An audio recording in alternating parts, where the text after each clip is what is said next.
Tonight, we're not going to chase time.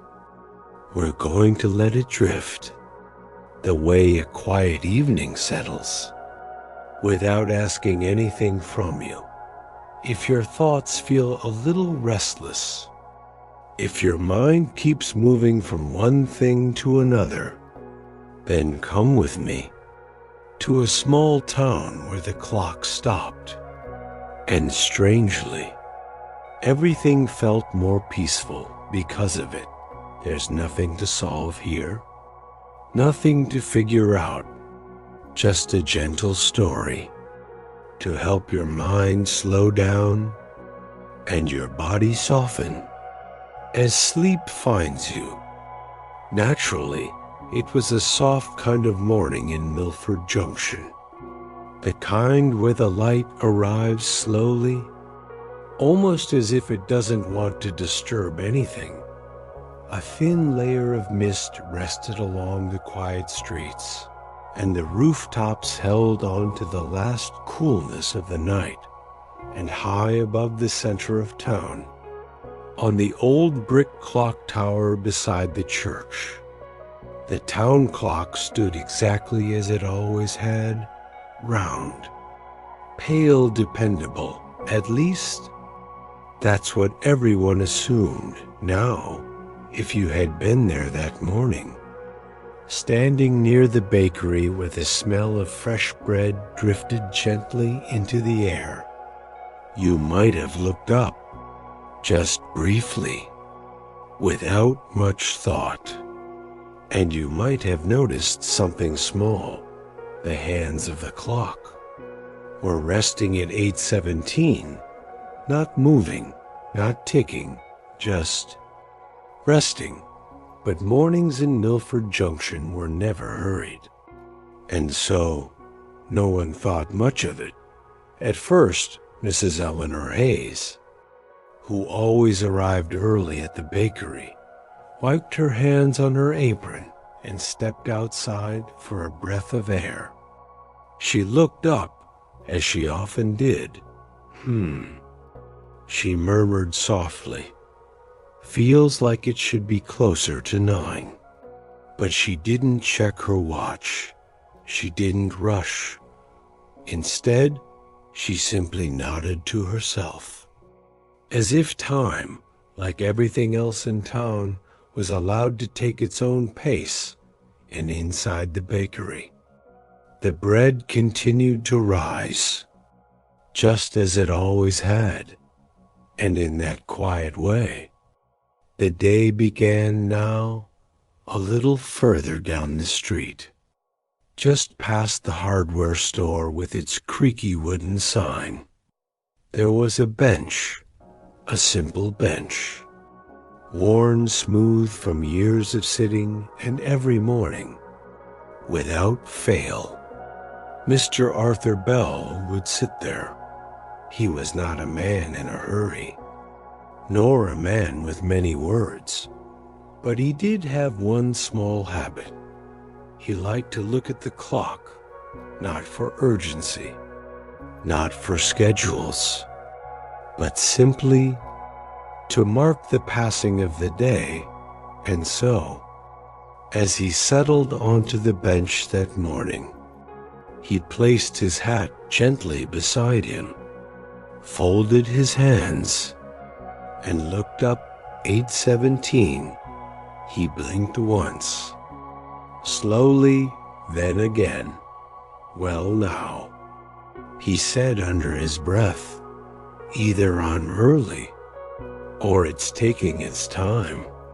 He smiled, just slightly, because in Milford Junction, it wasn't unusual for things to move slowly. A door might stick for a few days. A letter might arrive a little late. A conversation might last longer than expected. So instead of questioning it, he leaned back, closed his eyes for a moment, and listened to the quiet sounds around him. A distant kettle, a bird settling on a wire, the soft sweep of someone brushing their porch. and the clock, still resting at 8:17 as the morning continued.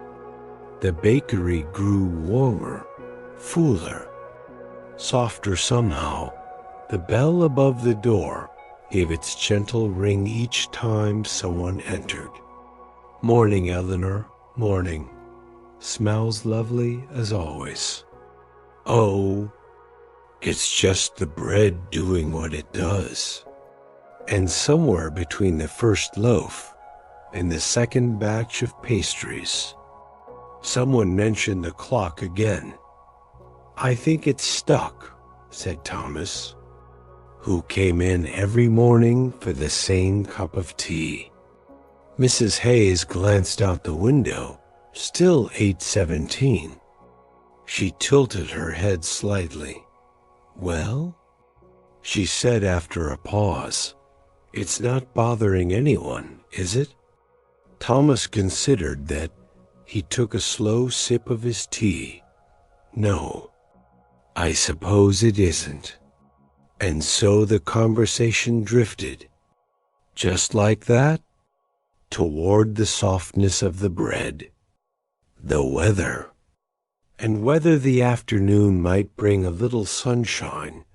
The clock remained where it was, and inside the bakery, time, somehow, still felt like it was moving now, over at the post office. Mr. Daniel Reeves was sorting letters the way he always did, carefully, slowly, as though each envelope held a small piece of someone's day. He, too, had noticed the clock. Of course he had. The post office had its own smaller clock inside. But old habits are quiet things, and sometimes your eyes still drift to the tower. 8:17. He adjusted his glasses. But instead of concern, there was something else in his expression, something softer. He placed the letter into the correct slot, paused, and looked again, and for a moment, he didn't think about time at all. He thought about how quiet the morning felt, how nothing seemed to be asking for urgency, how even the usual rhythm of sorting felt just a little gentler. And so he continued his work. Not faster, not slower, just as it came, and the letters found their places, without ever needing the clock to tell them when. Before we move on, I wonder, what is something small that made your day just a little better? Take your time thinking about it. There's no rush here. By the time the morning light had softened into something warmer, the doors of the small town library had opened. Just as they always did, Miss Clara Whitmore, the librarian, moved slowly between the shelves, her steps soft against the wooden floor, her hands brushing lightly over the spines of books. As if greeting old friends, the library had never been a place that relied too heavily on time. People came when they wished, stayed as long as they liked, and often forgot the hour altogether. Still, there was a small clock above the reading desk, and out of quiet habit, Miss Clara glanced toward the window, and then beyond it, to the clock tower, 8:17. She blinked once, then adjusted her glasses. "Well now," she whispered softly to herself, "that's a curious thing." But her voice held no concern. Instead, there was something almost comforting about it. She walked to the window and stood there for a moment, watching the stillness of the clock, and the gentle movement of leaves outside, and in that quiet way, she returned to her desk, opened a book, and began to read, because in a place like the library, time had always been more of a suggestion than a rule near the center of town. The old church stood quietly beside the clock tower, its stone walls warmed by the late morning light. Pastor William Carter was inside, arranging a few hymn books, moving with the same calm rhythm he had kept for many years. Now, the church bell. It usually followed the clock, or at least, that's how it once had been. But that morning, something gentle shifted. Pastor Carter stepped outside, looked up at the clock. 8:17. He rested his hands together and gave a small, thoughtful nod. "Well," he said softly, "we've always known when it feels right." And so, when the moment came, not by the clock, but by the quiet sense of the day itself, he reached for the rope, and the bell rang, not loudly, not sharply, but in a slow rolling sound that drifted across the town. People heard it.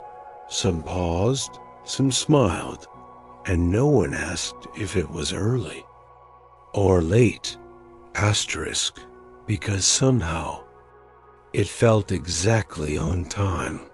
At the hardware store, Mr. George Halden was carefully arranging a row of small boxes on a shelf, nails, screws, little things that held other things together. The wooden floor creaked gently beneath his steps, and the door gave its familiar sound each time it opened. He had noticed the clock. Of course, he noticed most things, but he had also lived long enough to know that not everything needed fixing right away. A young man stepped inside. "Mr. Halden," he said, "do you think someone should take a look at the clock?" Mr. Halden paused, picked up a small box, and set it down again, carefully. "Well," he said slowly, "has anything stopped because of it?" The young man thought for a moment. "No, not really." Mr. Halden nodded. "Then perhaps it's just resting." There was something in the way he said it that made the idea feel perfectly reasonable, and so the conversation ended there. The shelves were straightened, the door opened and closed, and the day moved forward, without ever needing the clock to say how far. By midday, the streets had warmed, and the quiet laughter of children began to drift through the air near the small park. A group of them played beside a wooden fence, their voices light, their movements unhurried. Children, you see, have a way of living outside of time. They do not measure it. They feel it. One of them, a small boy named Oliver, looked up at the clock tower while chasing a rolling ball. "It's broken," he said simply. Another child shrugged. "Doesn't matter." And that was that dot they returned to their game. The ball rolling, the laughter continuing, as if nothing had changed at all. And perhaps, for them, nothing had. Before we drift a little further, I wonder, where are you listening from tonight? Is it quiet where you are? Or can you hear soft sounds around you? Take a moment just to notice as the day moved gently into the afternoon. A calm stillness settled over Milford Junction. Not silence, but something softer than sound. Shadows stretched slowly along the streets, and the golden light rested on rooftops and windows, and still, above it all, 8:17 now, by this time. Everyone knew it wasn't something hidden anymore, but it also wasn't something that troubled anyone. People simply adjusted without saying so.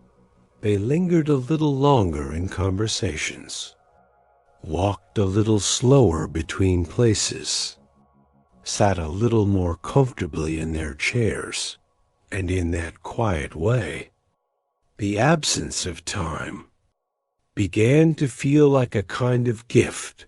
Back at the bench, Mr. Arthur Bell was still there, not in the exact same position. He had shifted once or twice, as people do, but he remained, watching, listening, resting. A woman passed by, still keeping an eye on the clock. She asked gently. He smiled. "Not today," he replied. She paused. "What are you watching then?" He looked out toward the street, toward the quiet movement of the town, the soft rhythm of footsteps, the slow passing of light. "Oh," he said after a moment, "just the day." And she nodded, as if that was the most natural answer in the world.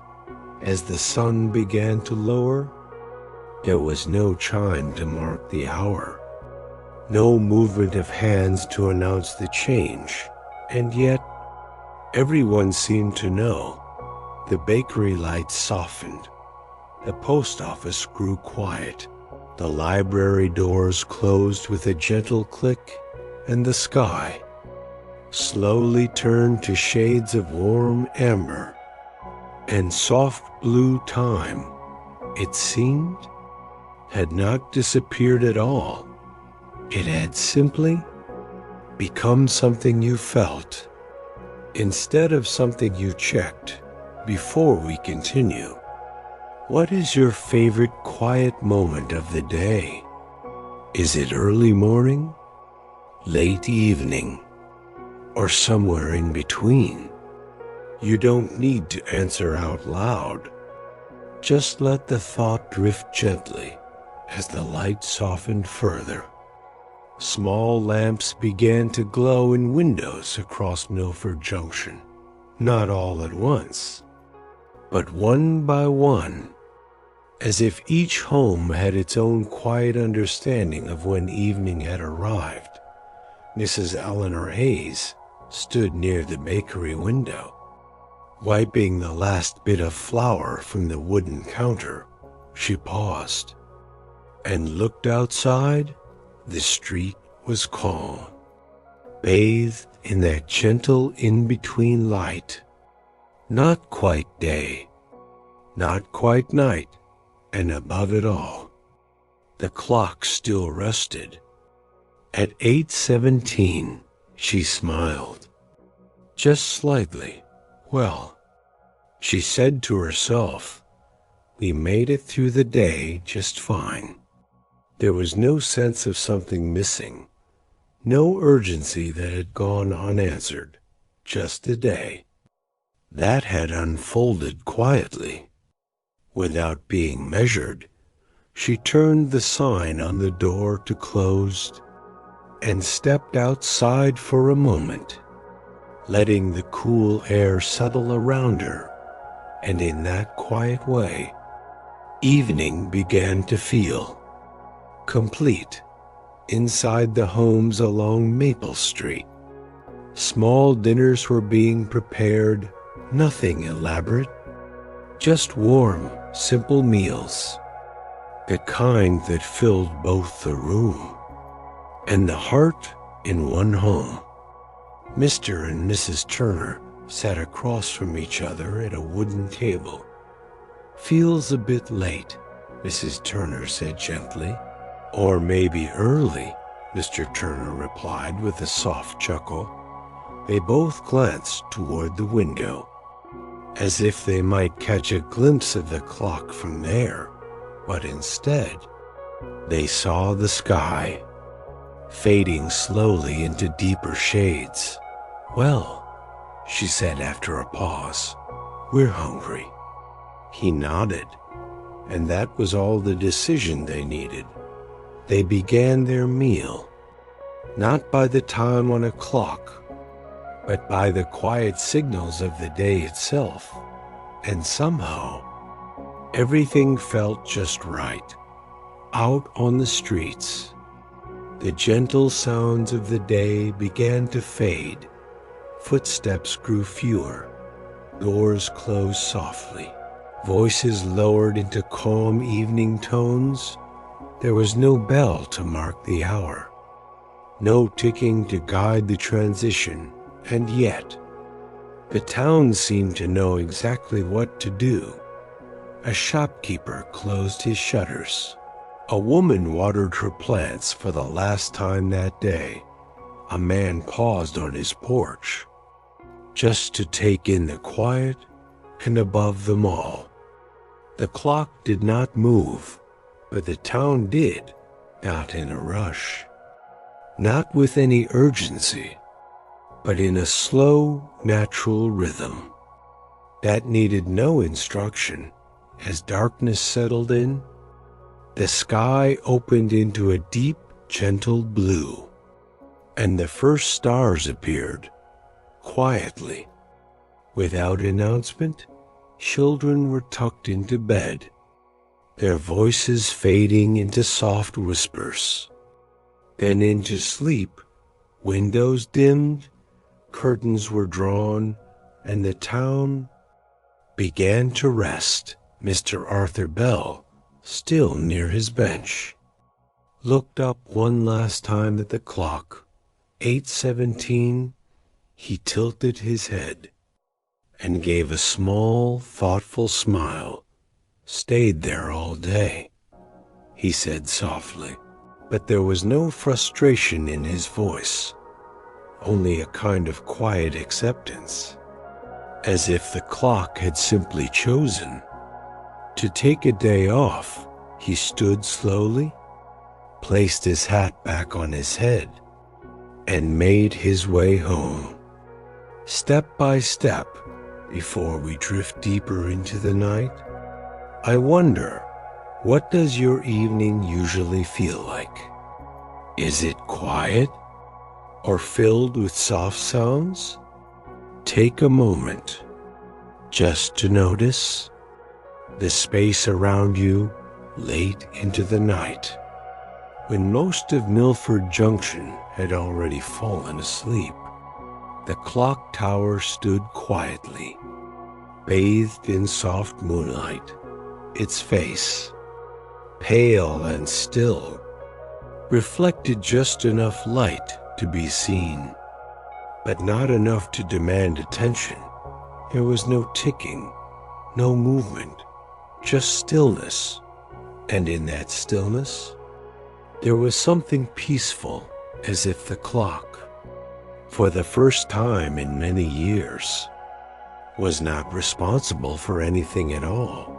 It simply existed, and perhaps that was enough. A light breeze moved through the town, rustling leaves, brushing softly against rooftops, passing through open windows. The wind did not ask what time it was. It did not follow schedules or wait for signals. It moved.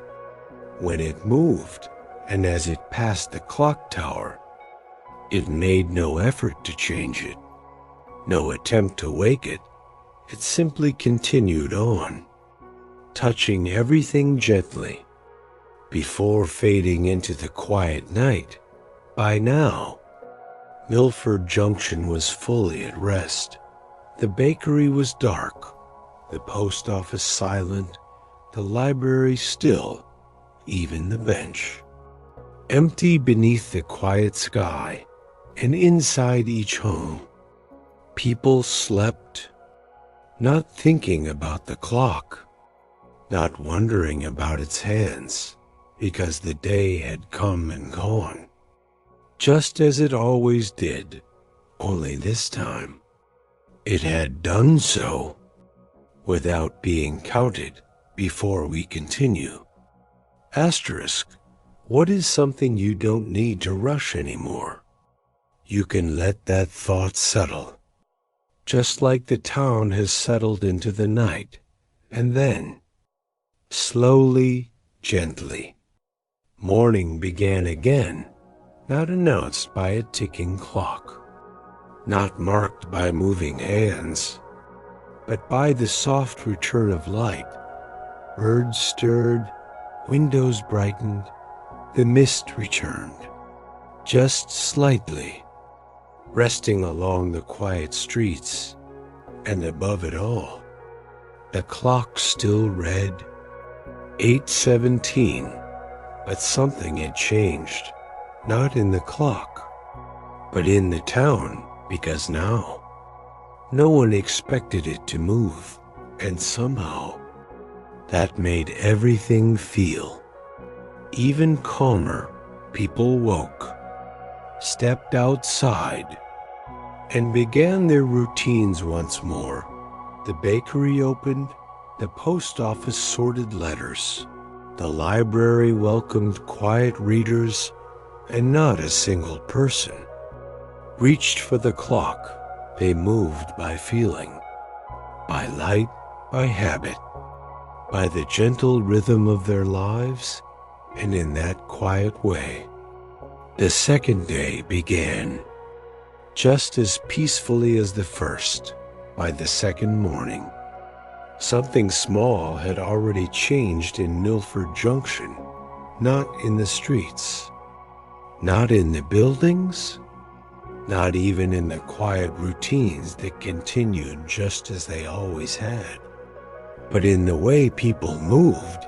You see, on most days, it was a habit to glance upward, just a quick look, toward the clock tower, as if to quietly check where the day stood. But now, that habit had begun to fade. Mrs. Eleanor Hayes stepped outside the bakery, just as she had the day before, wiping her hands gently on her apron for a moment. Her eyes lifted out of old instinct, but they didn't quite reach the clock. Instead, they paused at the rooftops, then drifted down to the street, to the soft movement of a passing neighbor. She smiled. "Good morning," she said, and that was enough. The clock remained unnoticed at the post office. Mr. Daniel Reeves prepared his letters once again. He stacked them carefully, aligned the edges, and placed them gently into his satchel. There was no rush in his movements, but then again, there never had been still. There was something different now. Before, there had always been a quiet awareness, a sense of where the hour stood. Now, that feeling had softened, almost disappeared. He stepped outside, closed the door behind him, and paused for a moment on the steps. Usually, this was where he would glance up, just briefly, just to know.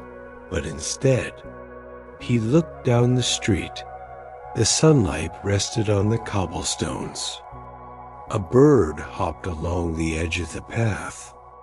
And somewhere in the distance, a door opened with a soft creak.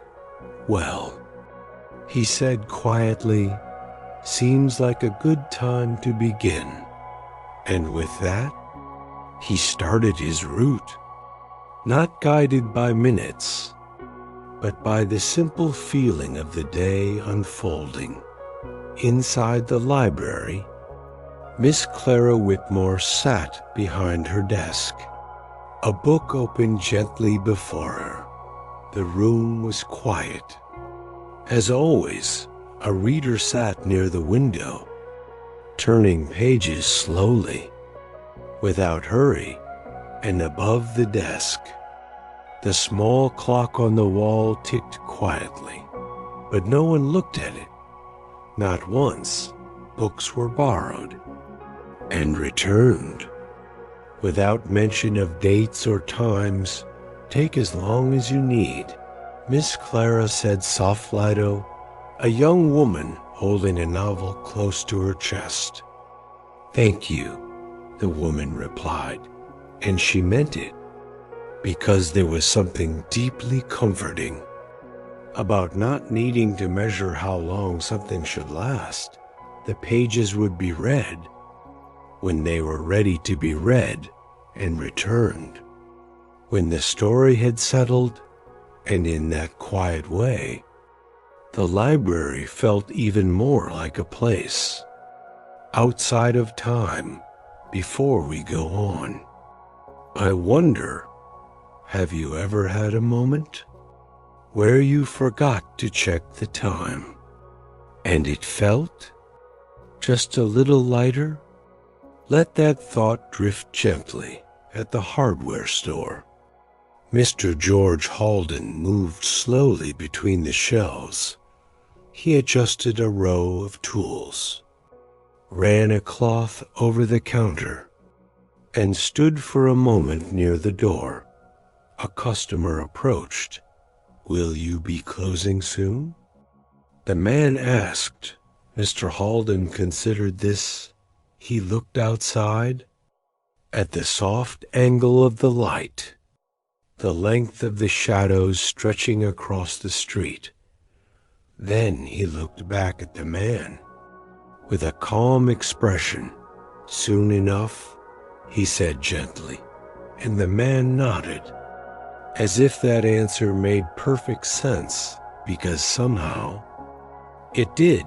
The store would close, not at a number on a clock, but at a feeling, a quiet understanding that the day had reached its end. Back at the familiar bench, Mr. Arthur Bell returned once more.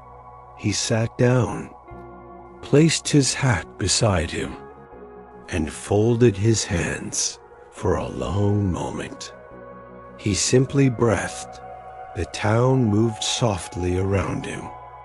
People passing, voices low, footsteps steady, but he did not look up, not even once. Instead, he watched the shadows shift, the way the light touched the ground, the slow, almost unnoticeable changes that spoke more clearly than any clock ever could. After a while, he spoke quietly, almost to himself. Never needed it as much as I thought. And then he smiled as the days passed. Evenings in Milford Junction began to feel longer, not in a measurable way, but in a deeper, softer sense. People lingered on their porches. Conversations stretched gently. Without interruption, meals were shared. Without glancing toward any clock, in the sky, with its slow fading colors, seemed to hold its light just a little longer, as if it too had forgotten to count. Windows glowed warmly. Laughter drifted quietly through the air, and no one asked, "What time is it?" because no one needed to. Before we moved toward the end, What is something you wish you had more time for? Even though time might not be the thing that's missing, let that settle. Gently, after a while, the clock tower no longer felt like a clock at all. It was simply part of the town, like the church, the bakery, the quiet streets, its face, still resting at 8:17, became something people saw, but no longer interpreted. Children pointed at it, not to read it, but just because it was there. Visitors asked about it. Doesn't it bother you? They would say, and the townspeople would pause, just for a moment, as if considering the question for the first time. Then they would smile. No, they would reply softly, not really. And so, one evening, much like all the others now, the town settled once again into quiet. The bakery closed, the library dimmed, the last footsteps faded from the street, and above it all, the clock remained still, but no one noticed, because everything that needed to happen had already happened. The day had come and gone, without needing to be counted, and that was enough. Over time, though no one spoke of it directly, a quiet understanding settled into the town. Time was not something that needed to be chased. It was not something that could be held, or controlled, or fixed. It was something that moved, with or without the clock. And when the clock stopped, the town didn't lose time. It simply remembered how to feel it again. And now, as we sit with this quiet little town, you might notice how still everything feels. The streets, the rooftops, the soft glow of distant windows. And that old clock resting peacefully. At 8:17, nothing needs to change. Nothing needs to be fixed. Everything is already just as it should be. And this is where we gently leave things tonight. No ticking, no counting, no rushing, just a quiet town, resting softly. And perhaps you can rest too. Now, slowly, gently, good night.